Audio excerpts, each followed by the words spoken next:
It's time for Pure Performance.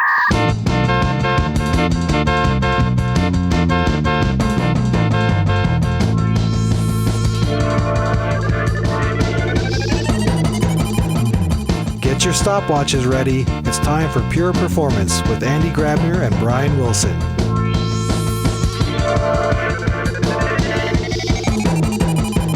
Hello and welcome to another episode of Pure Performance. My name is Brian Wilson, and as always, I have with me my co-host, Mr. Andy Grabner. Andy, how you doing today? I'm pretty good, and I am. So no weird dreams today. No, my Apple Watch is telling me I'm not. Should I endorse Apple? Sure. My Apple Watch isn't. I expect a free one now for my next one. It's telling me I'm not getting much REM sleep or even deep sleep. But I'm still. I don't know how well. It actually, in order to get a free one, it measures it perfectly, and it's wonderful. And I can't highly recommend it enough. That's just my plug for a free watch. It's turned out to be the stupidest intro ever because I had no dreams. It's because of me. Sorry. Oh, look, our guest is jumping in beforehand. He thinks because we didn't brief him well enough. He thinks this fits in with the sector that he works in, like always intruding, always like getting in the way and thinking they can dominate everything. So I think it's very fitting that he did that. Yeah, I might as well we just let him introduce himself because he's already started talking anyway, and we can forget about all the other jokes we have prepared in the opening. So. Yeah. Welcome to the show, Willie Hicks. I have ruined everything. Everything. Sorry. No. Well, it's a pleasure to be here. I know I've stepped over all your jokes. I've stepped over everything, but it is the audience thanks you. The audience thanks you. Well, and I thank you for inviting me. So I'm Willie Hicks. I run our solutions engineering here at Dynatrace, and I've known you guys for a minute or two, so it's good to be here with you. And Willie, it's we just said earlier, right? We haven't seen each other in years, and obviously with a pandemic in between, everything feels really odd these days. And we're like, how long? 6 years or something like that. But it's amazing that you've been working with a particular type of clientele that we sometimes interact, but not as much as you two. Mm-hmm. And that is because you're working with the federal government in the US a lot. And the reason why we got to this podcast is because I listened to another podcast that showed up in one of my, streams, and it's called Tech Transforms. Yep. And it's a podcast that you and Carolyn Ford are hosting, as far as I understand, right? Yeah. Yeah. So, and I want to give all my props to Carolyn Ford. This was her brainchild. Tech Transforms. A couple of years now, we've been doing this, and usually it's myself and Carolyn or Mark Sanil, who's the VP over public sector, who do Tech Transforms, and it's just a phenomenal. A super phenomenal podcast. But I would say. I think you guys have been here a little bit longer than we have, but and honestly, I've been listening to some of your podcasts for a while too. But we come from maybe a little bit different slant. Like you said, we're focused on the public sector. We're focused on the kind of the federal side of the house and the state and local side of the house. But a lot of great episodes out there. Everything from generals to we've had directors from even the intel space. We've had intelligence. I won't mention any names here, but you can go and find it online. We get people from industry. Who's that behind you? Who's that behind you? I'm not supposed to say. No, I would like to keep my job. No, seriously, a lot of great episodes out there. Even, from different agencies like Department of Energy. We had Ann Duncan, who was a phenomenal. I so enjoyed that conversation with Ann Duncan, who's the CIO over at Department of Energy. Really interesting. It was one of those podcasts that when it was over, it had gone so quick. It was like, it felt like it had been like 5 minutes. But it was already had been 30, 45 minutes. So a lot of good stuff out there. And for me, the interesting thing is, I just came back from a tour to South Africa where I recorded 2 podcasts. And I think in our role that we have here as podcasters, it's great to bring these stories to our listeners, right? Because I mean, I assume most of the listeners, we're spread around the globe, but still I would assume most of you come from the EMEAs, the United States. And so listening to them and hearing stories from other parts of the world is really interesting. Hearing that we're all struggling with the same challenges. It feels every time when I talk with somebody from outside my geographical area, they always say, well, we are far behind of what you are because we're dealing with all these problems. And then I say, you know what? No, you're not. You're not far behind. We're all dealing with the same problems. We all have the same challenges. And it's great that we can talk about it. Now, same goes true for you, right? I mean, I assume that you probably you see similar challenges that we do, but I don't know, which is why we invited you to learn a little bit about what's going on. What are the topics that you're discussing in the public space around what we are typically discussing? Performance engineering, observability, security is a big topic. Just looking at your last episodes, insider threats, critical infrastructure, and evolving AI. There's a couple of cybersecurity episodes up there. Mm-hmm. So, Willie, just to toss it over to you, what are some of the topics that are currently hot in the space that you operate in most? What are the conversations you have on the podcast, but also outside of the podcast? What can we learn from you?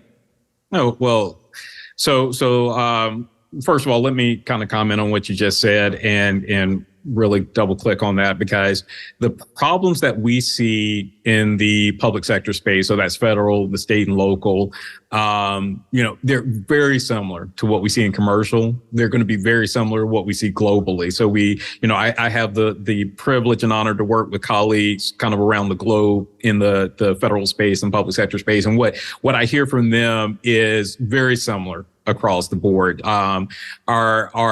Our agency partners are interested in observability. Obviously, they're interested in things like DevOps and DevSecOps. They're very interested in things like today, customer experience, user experience, which we talk a lot about here at Dynatrace, is a very big topic in the public sector, in the federal space, especially because at least this administration, the Biden administration, has made a priority, a focus on customer experience. They put out some executive orders on it. Because the constituents in this in this country, the taxpayers, they are citizens who are using, they use Amazon daily. They use e-commerce apps. They go to the bank and they don't go into branches as much anymore. They go online and they do all their transactions and so forth. And so those expectations exist for federal services as well. And so understanding that, the administration has kind of doubled down on wanting to make sure that there is good customer experience across the board. So these are very similar wants, needs, desires. Now, what I would say is where we see a divergence, where there's a difference, is motivation. Now, what I mean by that is that, in the commercial space, and I've been here close to 13 years now. I think Brian and I, we cut our teeth about the same time here, starting at Dynatrace. And the working a little bit on the commercial side, and I come from commercial as well. I worked in the banking sector for many, many years before I came to Dynatrace. And, on the commercial side of the house, you're really interested in things like ROI. What's my return on the investment I'm about to make? You're really concerned about competition and making sure that we are competitive in whatever space we're in. You're worried about, your stockholders and making sure that you've got good revenue streams, all those things. The government, not as much. The government really is not concerned about, when they're looking at a product like an observability platform, they're not concerned about ROI. They're not concerned about, ensuring that, that they are competitive from a financial standpoint as much. There are some agencies, to be clear, there are some agencies that are actually revenue centers. Like if you go and get a visa, you pay for that visa. Mm-hmm. Parts of the State Department, like TSA, those DHS, those are actual revenue centers. They actually their budgets actually come from, the revenue they generate from their products and services. The rest of the government, they have budgets. They have to try to be good stewards of that money, good stewards of the taxpaying dollar, but they're not really driven by the same thing. Competition's even a little bit different. You're not competitive with, like, it's not like Apple versus, I probably shouldn't endorse, like you said, but it's not a product versus another product.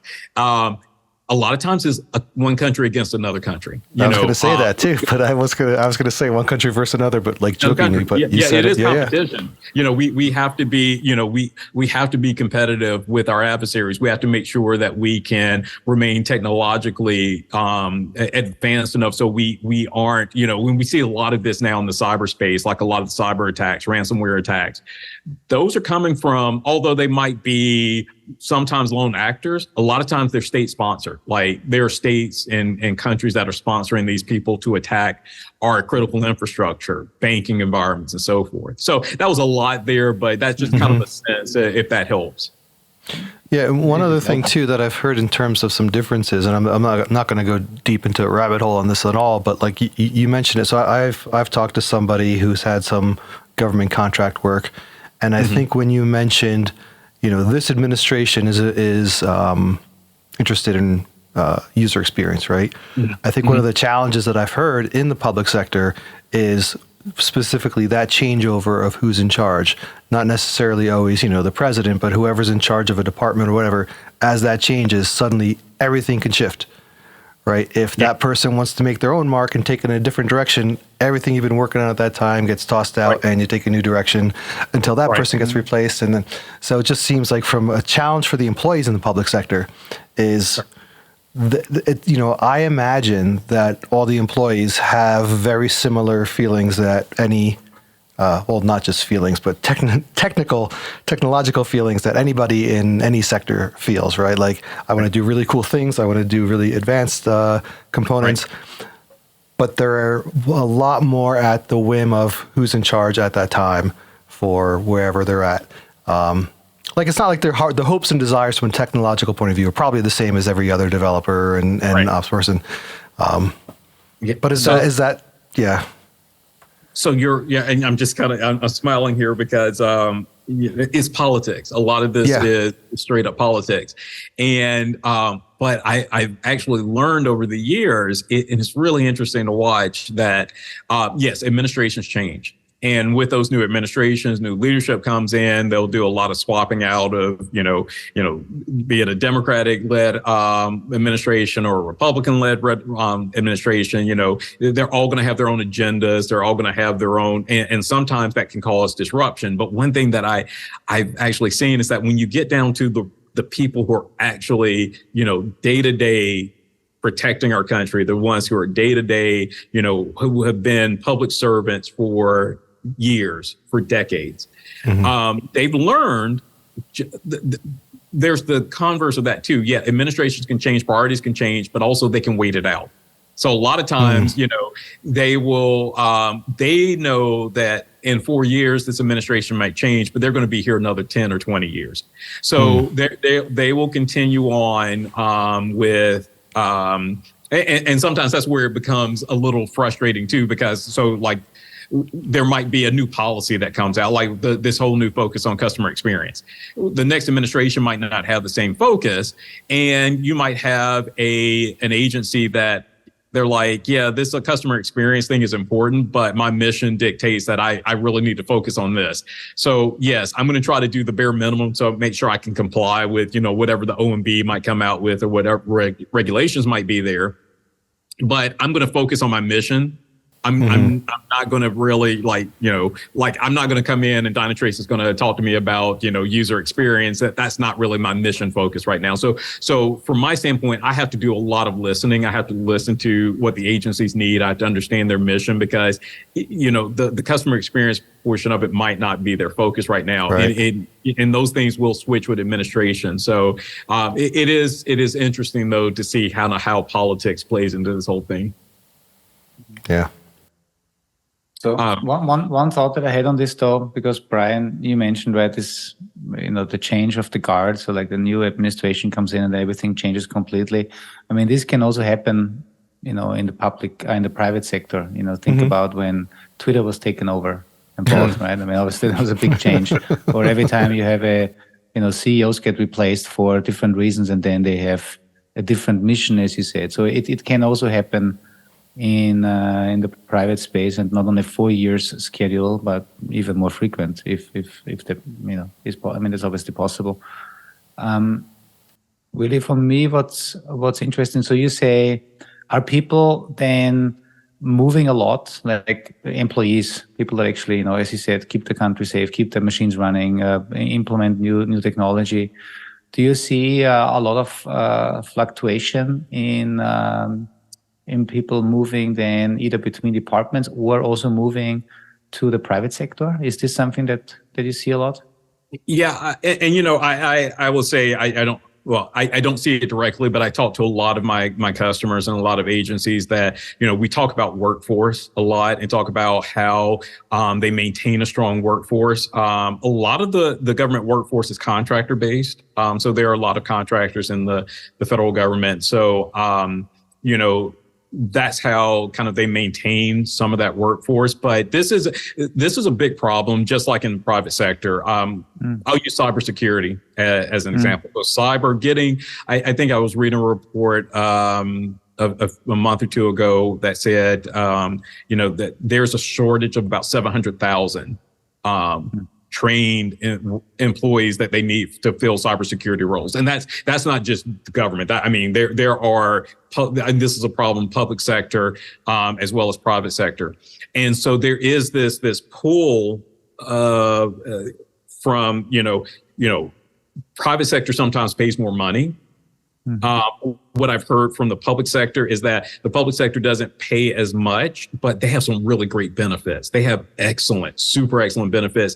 And when I was talking to one agency, I won't mention the person's name, but because he told me this off to the side, but he was he was a little frustrated because he knew all the great benefits that come from the government, but his agency was just so bad at promoting those. It was like, if you promote this, you actually might get people who want to come over, because you might not get paid as much, but when it comes to healthcare, when it comes to your pensions, when it comes to your long-term stability and so forth, you really can't get a better job than a government job sometimes. And then also you do have in the past you had public sector employees who were lifelong. They would be 20, 30, 40 year veterans of the public sector. Today you do have a lot more fluctuation, especially in the IT and the technology space. People just kind of move in and out, and so keeping someone in a job, in a seat for a while is a problem.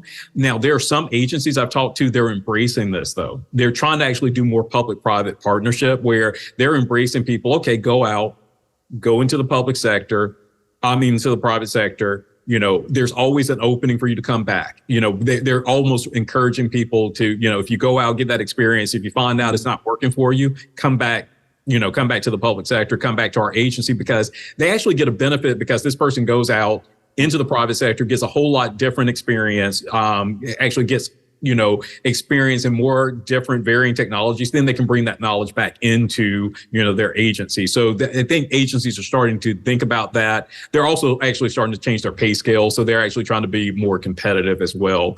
But, we do, to answer the question though, there is, from what I have talked to agencies and all kind of, this workforce issue is something we're seeing across all agencies and keeping people in place. There are some agencies, like I mentioned earlier, I was talking to Ann Duncan at Department of Energy. They do a great job at internships. They've got a really robust program where they're bringing people in very young, getting them experience in the federal government, trying to kind of promote like they used to in the past. Like they're working for the government in the past used to be like a badge of honor. The whole idea, like they used to call it good enough for government work. That seems like a derogatory, term now. In the past, it actually was it didn't mean what it meant today. I mean, I think that there needs to be more better marketing of government jobs, but and I think they're trying to work towards that. It feels a little bit like, as you bring this up, I remember, working in a bank used to be a big thing. At least when I grew up, how you work in the bank, it's amazing. Mm-hmm. And I think then, it kind of lost a little bit of its appeal. But I think it came back, especially with modern banks in the fintech space. So I remember Capital One was one of the stories that really made it in the DevOps space, right? And at pretty much every DevOps conference, you heard the Capital One success story, or how they were breaking out of the kind of rigid environment of the classical banks, and that attracted a lot of new talent back to the banks, and they wanted to work for the bank and revolutionize it. And so it feels like this may be bouncing. I mean, this is stuff that may also come back with every industry, and including the government sector. Yeah. I agree that pendulum swings back and forth. And, I think the government, I think it's starting to swing back to become more, I'm hearing more and more agencies is becoming more in vogue. And you mentioned, we were talking about earlier, some of the topics, like you don't hear some of the, like in the commercial space and the private sector, you've got like SREs, like there's the whole idea of site reliability engineers and so forth. I'm even starting to see, not in every agency, but I'm starting to see in agencies like at the Federal Reserve and places like, Federal Reserve is kind of quasi-government, but you look at GSA, General Services Administration, and I think even places like U.S. Digital Services, where they're really more focused on kind of newer technologies like web-based, containerized, cloud-based applications and so forth. This idea of site reliability engineer is actually starting to get traction even in the government. So it's starting to, I think, become more and more like the private sector. They're still behind, but I think we're starting to make some strides there. But I'm sorry, you were saying, Brian? Oh, no, I was going to say, to Andy's point too, is, my story here is more on state government level, but it's still like this government idea. When people think about the government institutions and all, the newer, more derogatory view of it is, I'm good enough for government, right? But then if you go on probably most any state, but I'm here in Colorado, you go on their DMV site, right? You go on their government site. Everything's available online. You can do almost all of your transactions online, quick, easy, right? Searching for something online has become very easy. So it's not, in some cases, my online experience with some of the government, the state government agencies that I have to get involved with, can be easier and quicker than some stores which just have lousy websites. So the idea that everything in government is antiquated, slow, bulky, it's going to be some green screen and you're typing text into it, totally not the case. And again, I'd say probably, I don't know about if it's every state, but most states, probably if you go on the DMV site, you can do almost everything. If you got to get a picture taken or inspection, obviously you're going to have to go down. But you can do almost everything on that site smooth and easy. So that perception is definitely shifting. You see it when you interact with these things. I don't do much interaction with federal agencies online, fortunately, but it's so I don't have that experience. But yeah, there's a shift going there. There's some cool stuff. So a lot of those those people behind the scenes are getting to implement really cool stuff, really getting to show off their chops of what they can do. They're just not getting the glory of the Capital One stories per se, or the Amazon stories, because it's just there. But what the last thing I'll say on that, what I really appreciate is, I think for the younger generations who didn't experience the old stuff, they just go on and it's a website, whatever, I get to do what I want. But for us older folks who knew the way we had to do it in the past, even before it was online and had to go wait 3 hours at DMV, but then maybe when it started online, we can really see that shift and change and appreciate it a lot. So I just want to throw kudos out to there for, at least on the state level. That's my only experience with it, but obviously that's transforming into, I'm sure, every level of federal, IT.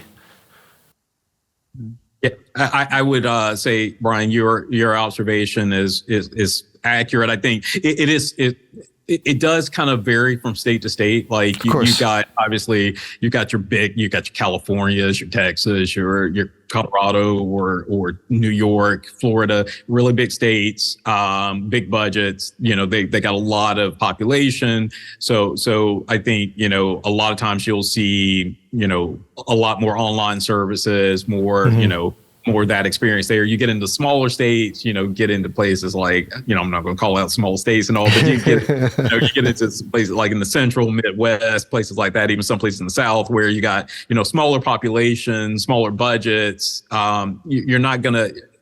You're seeing maybe the uptick a little bit slower.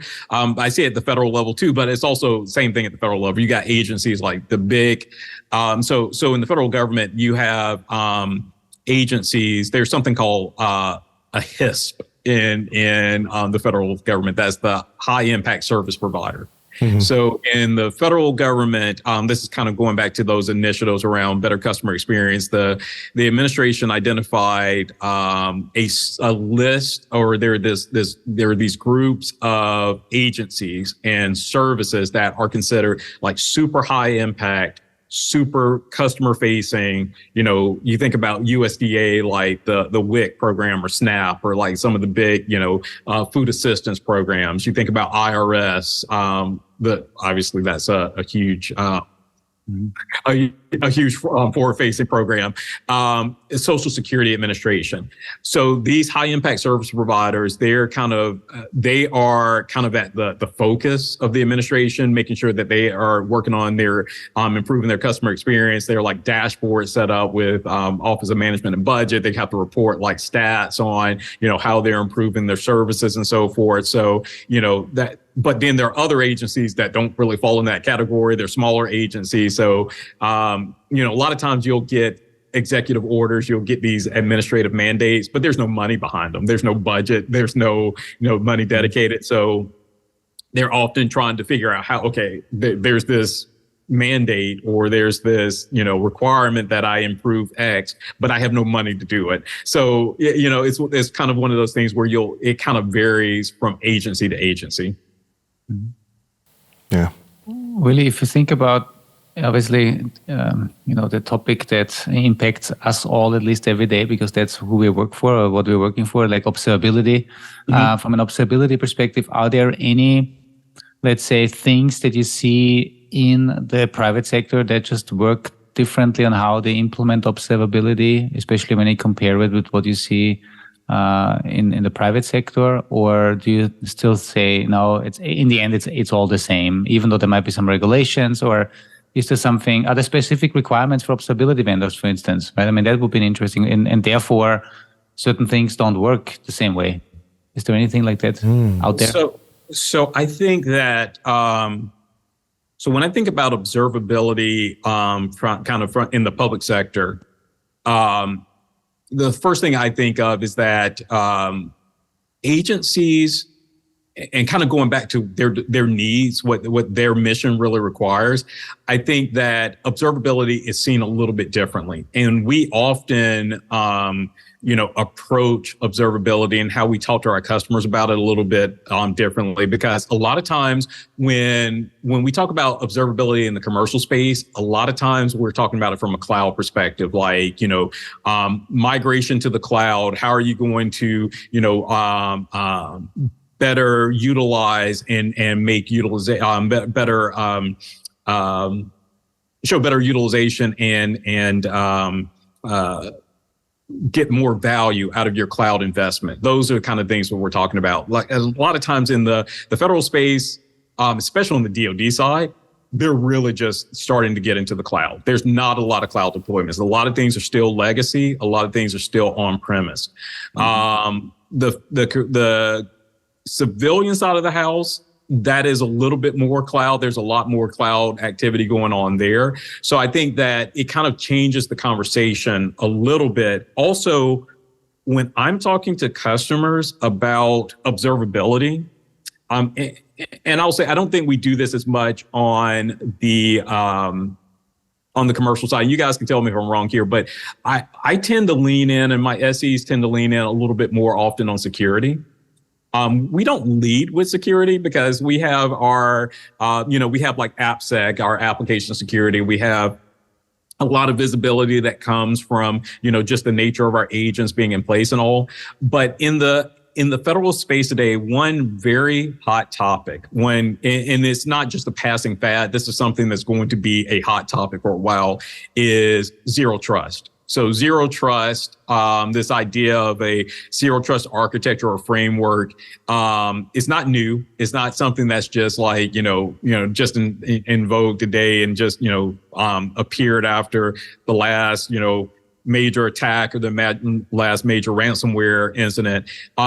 Zero trust and the concepts have been around for years, but because of some major high profile breaches and incidents, agencies are really trying to figure out how they implement zero trust type architectures.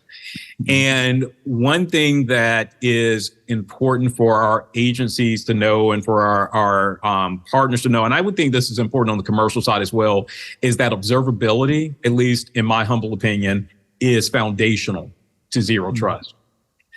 Because zero trust first is predicated on the idea that you know what's on your network. You know what is talking to what. You know the data flows. You basically have almost a data flow inventory. And that's actually one of the things that you would have in a zero trust. And data flow inventory is this idea of, I know how all the data, how all my data is flowing. If I need to implement network segmentation, I know where the best place to kind of break up the data. I know the kind of the characteristics of the systems and the data. And when something is wrong, I'm reporting on it.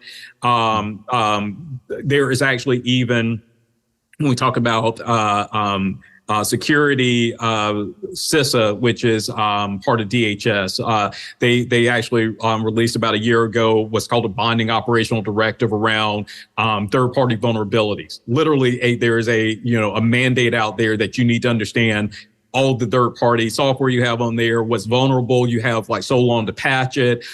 These are things that are top of mind. And so these are things that, again, I think make observability foundational and critical to building that zero trust architecture. And so I talk about that a lot with my customers about, how are you gathering this information today? How do you understand your data flows? How do you understand how your customers are interacting with your application and what agencies data is coming in and out of? And a lot of times they don't know that today, if that makes sense.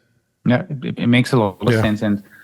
And obviously, there's different ways on getting this level of observability, I guess, into environments. You can, I guess, from a network perspective, there's the classical network infrastructure monitoring via SNMP, but then we also see with our agent, we know exactly who is talking to whom. So I never thought about using like the data that we have in Smartscape for exactly figuring out, of course, who is talking to whom, but then also using it for data segmentation. I never thought about that. That's actually really, really interesting. Yeah. And you should get alerts, right? You should be able to get alerts on, hey, this part of my data center must never talk to this part. Yes. And then you should even, I guess, with metadata enforce, let's say, zone A, zone B, zone C, and nobody should cross from zone A into C directly. Something like it's like I'm now envisioning, I don't know why this comes to my head, but it's Munich, the city of Munich, they have the metro map. And I think it's like you have in the middle, you have your zone, and then you have the next zone and the next zone. And depending on how far you want to travel, you obviously then need to buy the ticket. I'm sure this is true for other cities as well. Yeah. But it's kind of like, if you want to go from zone 1 to 3, you need to buy a ticket. You cannot just bypass one zone.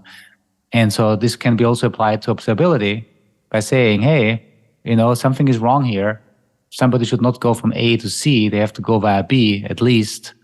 And this is, so I like that analogy, and this kind of just triggered a memory. About about a year and a half ago, I was talking to another agency. This was on the defense side of the house, and they were you hear about this probably more on the federal side than you do on commercial, but there are these things called software factories, and especially in the DoD, they have like multiple, like all the different service branches have their different software factories. They're trying to get more into an agile kind of mind state and mindset, and they've built out these software factories to be more agile, to be able to respond more quickly to threats and so forth.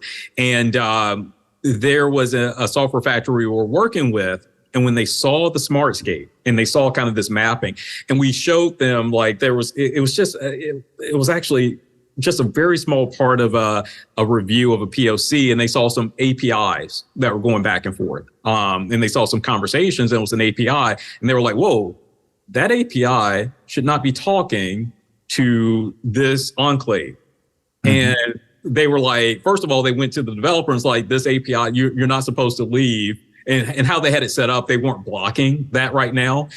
So they didn't want that to get into production where this was actually communicating the wrong way. And they were like, can you give me an alert if this API, like if I see, just like you were saying, conversation going from here to here, because that means that someone is incorrectly using this API. They should not be calling out to an outside system. And it was something really simple, real simple conversation. They were like, that's huge, because that kind of goes back to again, they were getting very more focused on baking in security earlier in the development process. And they were like, if we can catch these problems before they actually go into production, we're actually protecting the system, but also we're saving ourselves a lot of headaches and a lot of work, because first of all, it shouldn't work once it gets out there, but just God forbid something is misconfigured and it does work, that data doesn't need to leak out. That's exact kind of use case we're looking at. Yeah. And I think that should be easily doable with the data and with our automation capabilities now. And I think I need to write a note to some of our PMs or whoever is listening in. If you're listening in and you're also an observability vendor, then maybe this is an interesting idea to follow. Mm-hmm. When I was explaining the story, and I was, for whatever reason, coming back to when did we see each other last, Willie? And I think it was actually in 2016. Even further, it was the Beyond 2016 conference. Well, the lockdown years don't count. So, like, if it's like 6 years, you think about it as 4. No, I mean, just like it's like a block. Right. It's almost like traveling from zone A to C, because you bypass that whole chunk in your head. Yeah, and the reason why it came up again is, I'm actually wondering. I learn a lot at conferences, or at least I get to meet a lot of new people. I hear their stories, and these conferences that I go to, like KubeCon is coming up, and I guess by the time that this airs, KubeCon is either just going on or has just finished.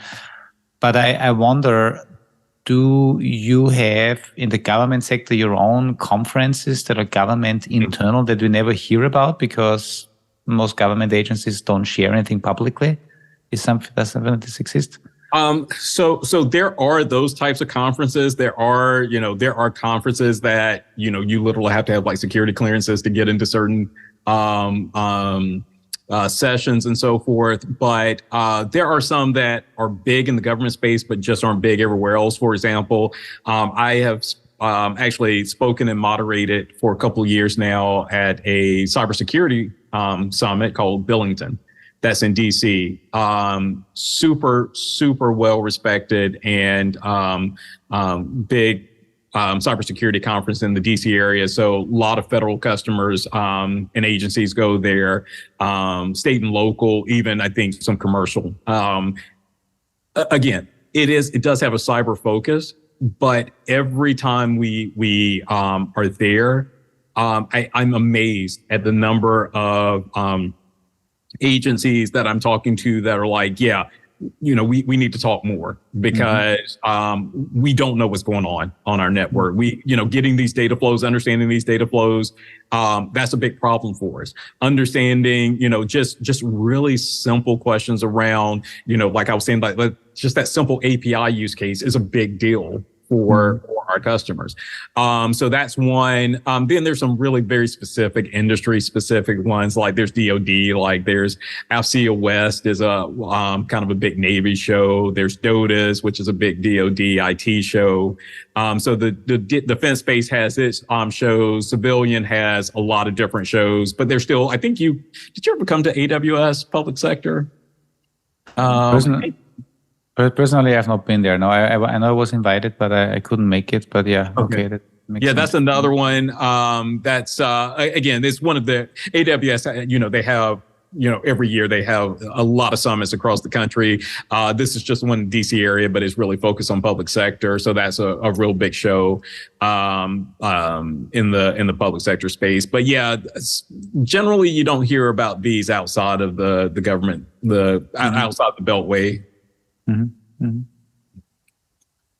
Willie, what else? Is there anything else that we need to learn from you before we close out this episode? Anything that you either wish the world would know about the government sector? I mean, the IT world, the observability world. Or is there anything where you said, man, I wish that the government folks would listen more and do this more, what I see outside of government? So I think first of all, I want to just take a minute and thank you both for inviting me. This has been super, super informative, and I always enjoy talking to you guys. So that's just been great. As for, what I'd like to share, I think if I could leave one thing, I think I mentioned I've been with Dynatrace now a little bit, right around 13 years now. Most of that time has been in the federal space. I've enjoyed every minute of working with the public sector. I enjoy every minute working with the federal government. I think today, in today's political climate, people just think about the dysfunction. They just hear about all the things that are going on and just all the craziness that's going on around the world. I just want people to remember that, yes, there is craziness. There is some dysfunction, but all of that politics aside, there are a lot of really dedicated, patriotic, public sector employees, contractors and govy or government employees that are, dedicated daily, using observability and other tools and other, mission tools and so forth to keep our country safe, to keep it, running, to keep, even with all the craziness, keeping things and the lights on. And I just want to make sure that, people don't lose sight that there are real people out there. There's a lot of just nastiness and just, politics going on. But at the end of the day, there are real people who are doing really important jobs. And that's just not in the US. That's in every country out there. That's in, in Austria. That's in, in France, that's in Australia. I've got colleagues who are working in all of these countries. We've got colleagues in Israel and places that are seeing a lot of strife and a lot of just, I can't describe the pain, but, there are people still trying to keep the lights on, who are still trying to keep their countries working. And I just want to give my utmost respect to them because I might work for the public sector, in the commercial space, but there are people who dedicate their lives to this, to their government. So I just want to give my respect to them. Awesome. I agree with all that. It's definitely not as you said, with the pay scale idea, people aren't going into this because of the glory, right? Mm-hmm. They're going into it because they want to contribute something. And I want to thank you a ton for being on. I just want to share my one hope and dream for the government. So this happened when I read Phoenix Project. Mm-hmm. Right now, I know this isn't going to happen because there's policy, there's everything about the way politics can happen, right? But when I read the Phoenix Project and I read about the DevOps and the iterative changes, the let's get it out, let's find what's working, not working, I was like, man, imagine if government policy could work like that. And we're seeing part of that, right? We're seeing the IT section being able to embrace these things, right?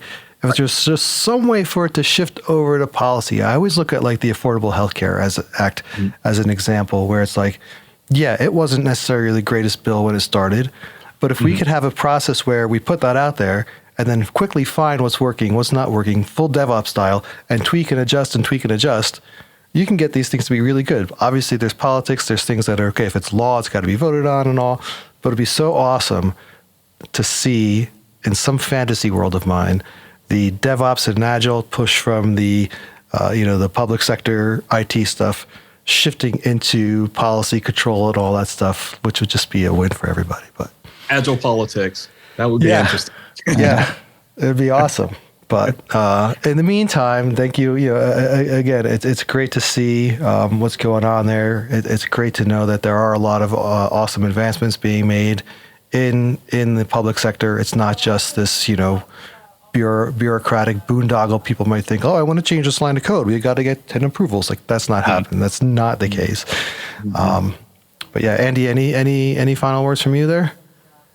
No, I took a lot of notes, and I also want to highlight we will add the links to your podcast, the Tech Transformers, also into the description, because I think there's a lot of great content there. It's also how I got to know about it, because I found and I listened to one or two of the episodes, and then I reached out to Carolyn, and then ended up with you, and in a good way, not ended up with you. just like like my wife said. I'm just kidding. I'm kidding. My wife will not say that. You might listen to this one. Willie, you're good enough for government. Exactly. No, but thanks a lot, and folks listen to their podcast, and that's it. I hope it will not take another 4 to 6 years or however long it has really been to see you again. I'm sure we'll see each other hopefully sooner. We're going to make that happen. Yeah. Awesome. All right. Thank you. Thank you again. Thank you. Awesome having you. Awesome. I think this might be, is this the first time we talked about government stuff? Yep. Andy? Yep. Hopefully I believe so. Yeah. Hopefully it won't be the last. If something big happens, maybe you can have me back on. Absolutely. Absolutely. All right. And thank you. Thank you for listeners. We hope hope you found this topic interesting. Interesting to us as always. And we always get to learn amazing things from our guests. So thank you, Willie. And we'll see everybody next time. Bye-bye. Bye.